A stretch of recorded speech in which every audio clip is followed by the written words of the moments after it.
Isa na namang umaga na puno ng pag-asa mula sa salita ng Diyos. Halina at makibahagi sa ating umagang pagbubulay, pagpapalakas at pagpapatatag sa ating pananampalataya sa Panginoong Hesus. Mula sa Section 6 ng Southern Tagalog District Council of the Assemblies of God, tayong lahat ay magkaisa sa pagpapalagong espiritual.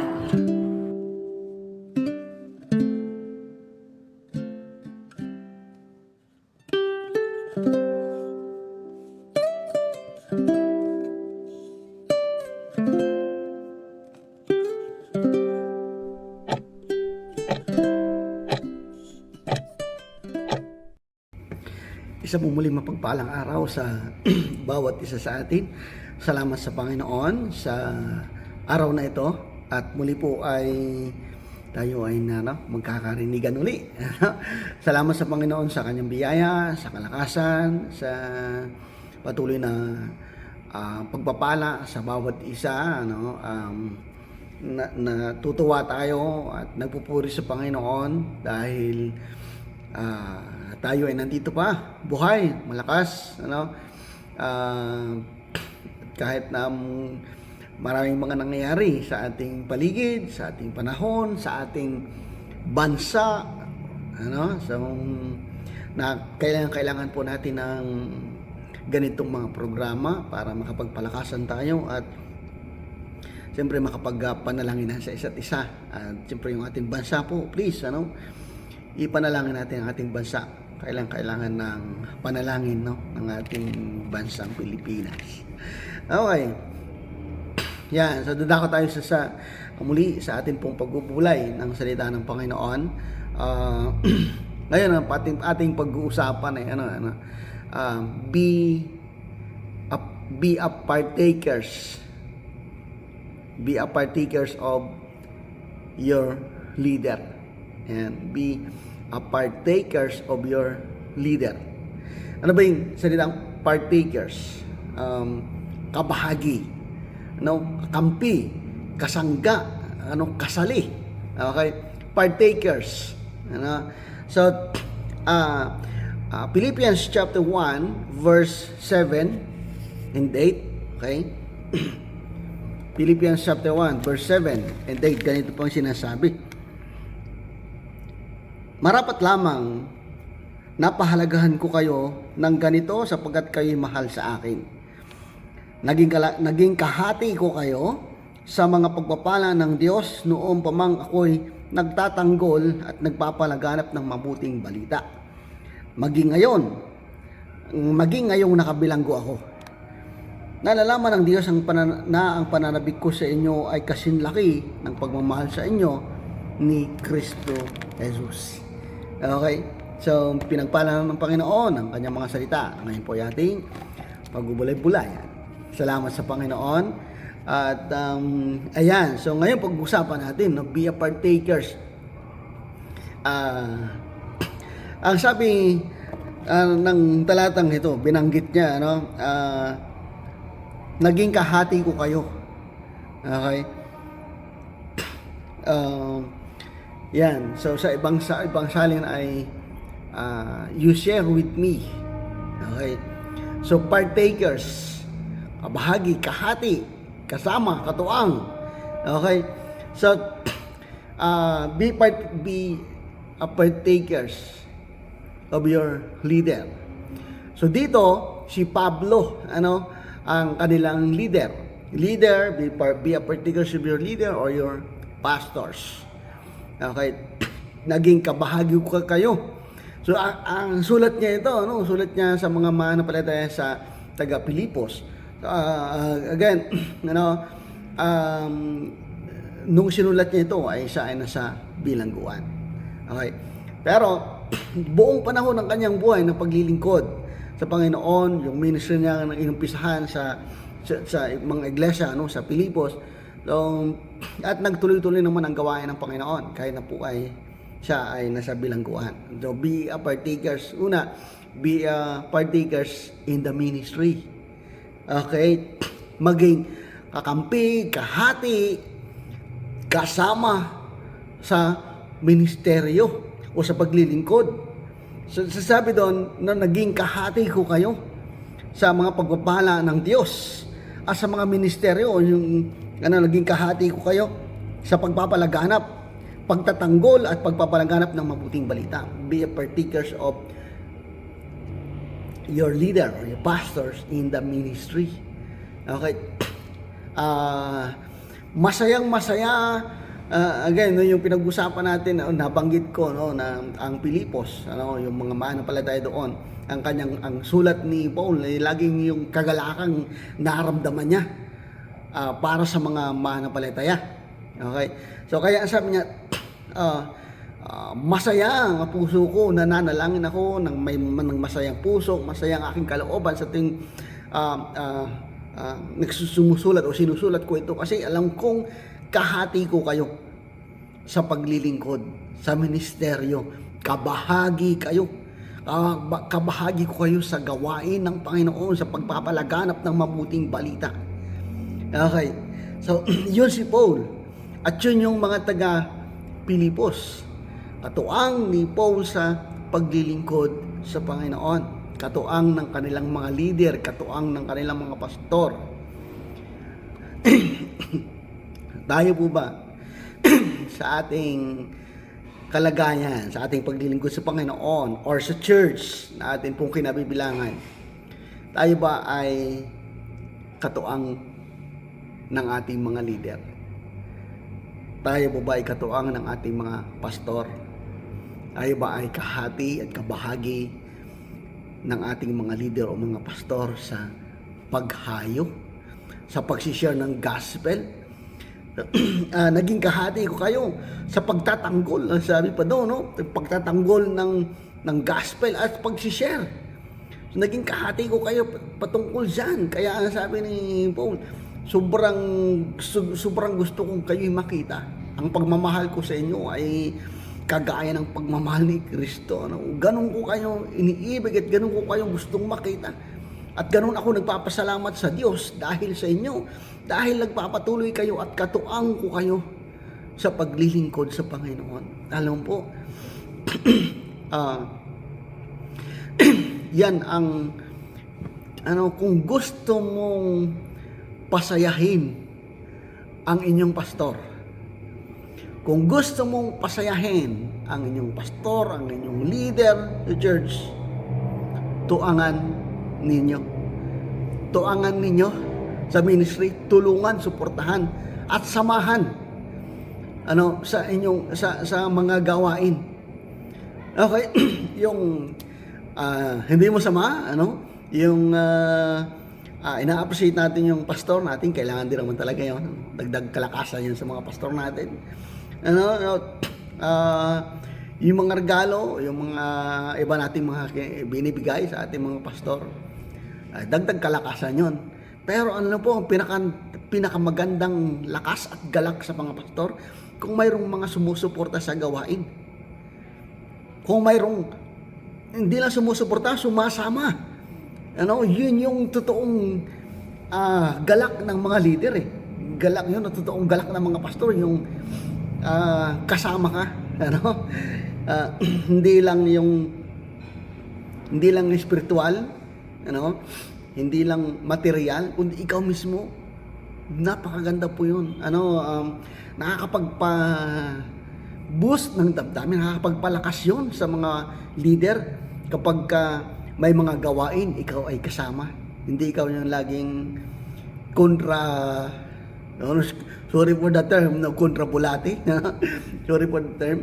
Hindi ikaw yung laging kontra, hindi ikaw yung laging salungat. Kung yan naman ay gawain para sa Panginoon, suportahan natin. At kung gusto mong mapasaya, again, yung inyong mga leader, ang inyong mga pastor, samahan ninyo. Samahan natin sa paghayo, samahan natin sa pag-evangelize, samahan natin sa pananalangin.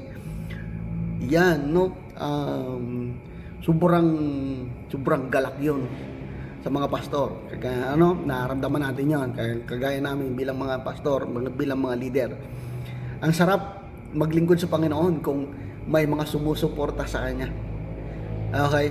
Be a partakers of your leader or your pastor in the ministry, sa paglilingkod, sa paghayo, sa pagsishare. Be a partakers in the ministry, be a partakers in joy, maging kabahagi kayo ng inyong pastor, ng inyong leader, maging sa kagalakan. And hindi lang doon, maging kabahagi kayo, maging sa suffering. Be a partakers of your leader, not only the ministry, but also in suffering. Okay. Nabanggit dyan ni Paul, okay, na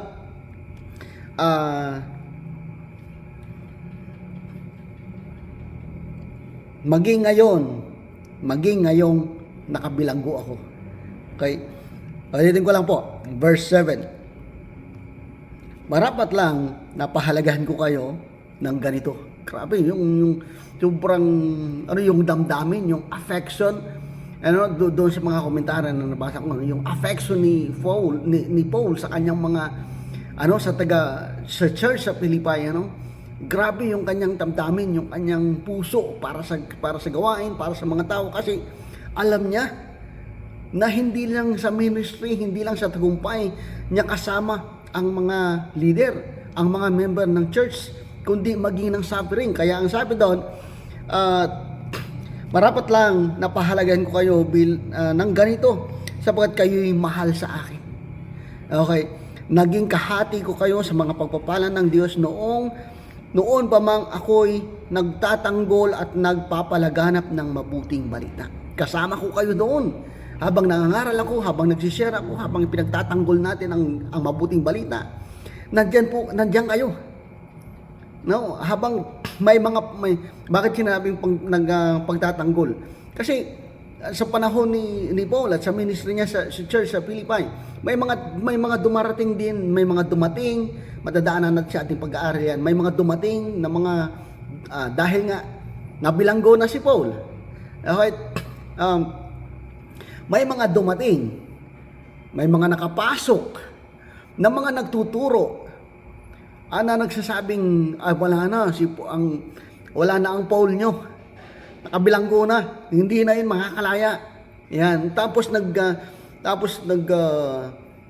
nag-impose sila ng mga doktrina. Kaya yun ang nakakalungkot sa church, kapag wala yung leader, may mga pumapasok na kung sino-sino. So, maging aware po tayo, pero madadaanan pa natin yung susunod na ating mga pag-aaral. So kaya ang sabi niya, kasama ko kayo maging sa pagtatanggol at sa pagbabahagi ng gospel. At hanggang ngayong ako'y nakabilanggo. Kabahagi ko kayo sa pagsishare, sa pagbabahagi ng salita ng Panginoon. Kahati ko kayo dyan. Hindi lang dyan. Hindi lang sa saya, hindi lang sa tagumpay, maging sa suffering, kasama ni Paul yung iglesia, yung mga mananampalataya sa Pilipos. Maging ngayong ako'y nakabilanggo. Okay? So, yun yung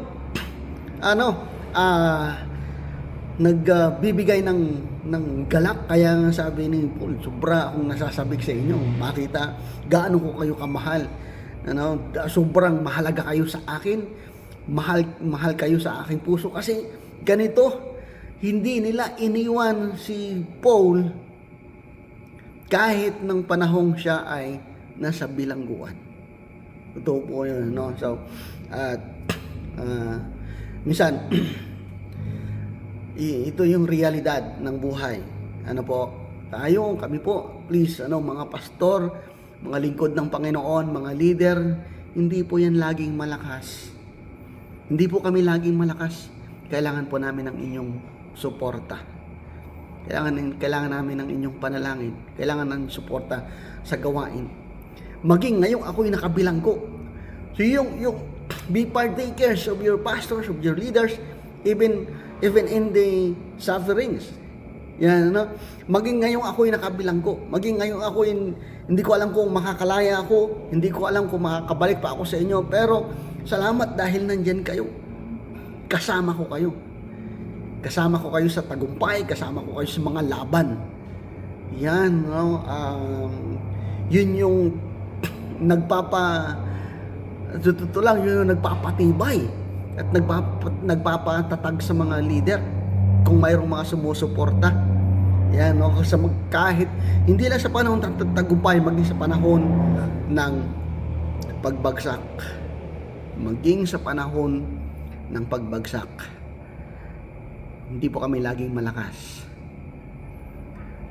May mga challenges din na pinagdadaanan.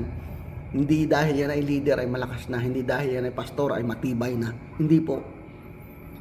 Actually, mga pastor nga yung pinaka mga vulnerable. Ang daming kalaban.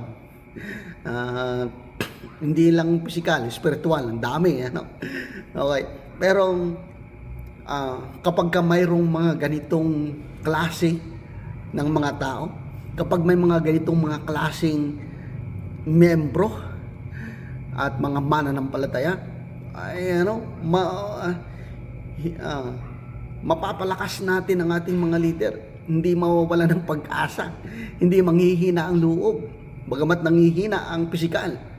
Pero yung loob hindi, dahil may sumusuporta Maging ngayong ako'y nakabilanggo. Kaya nga may mga dumating sa lugar nila na sinasabing wala na si Paul, na bilanggo na, hindi na makakaalis yun.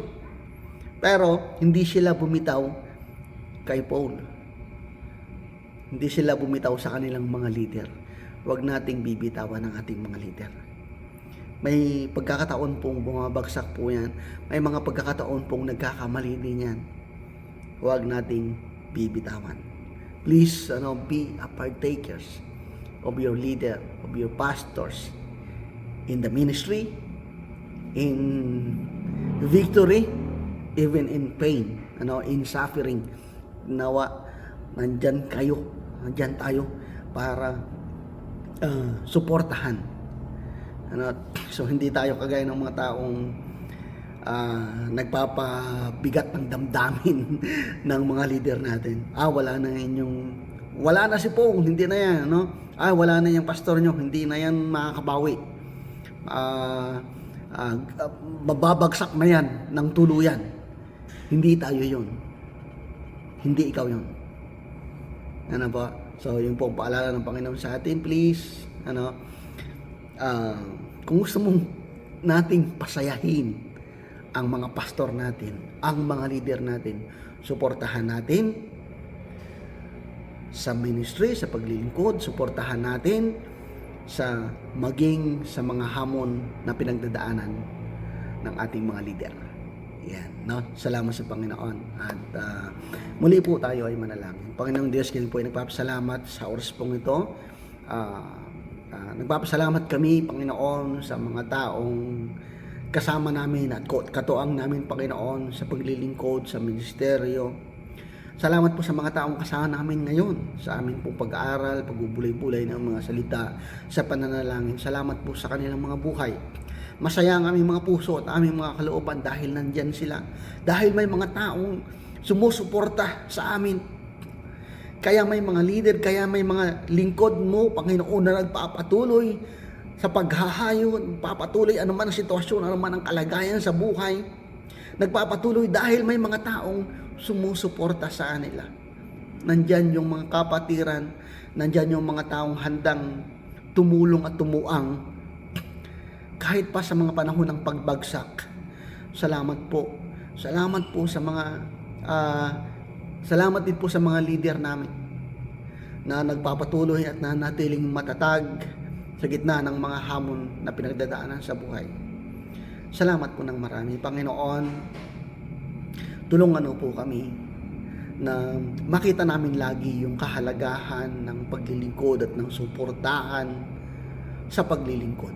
Hindi namin titingnan yung kahinaan ng isa't isa, yung kakulangan, yung kapulaan, sa halip yung kahinaan ng iba ay maging kalakasan namin.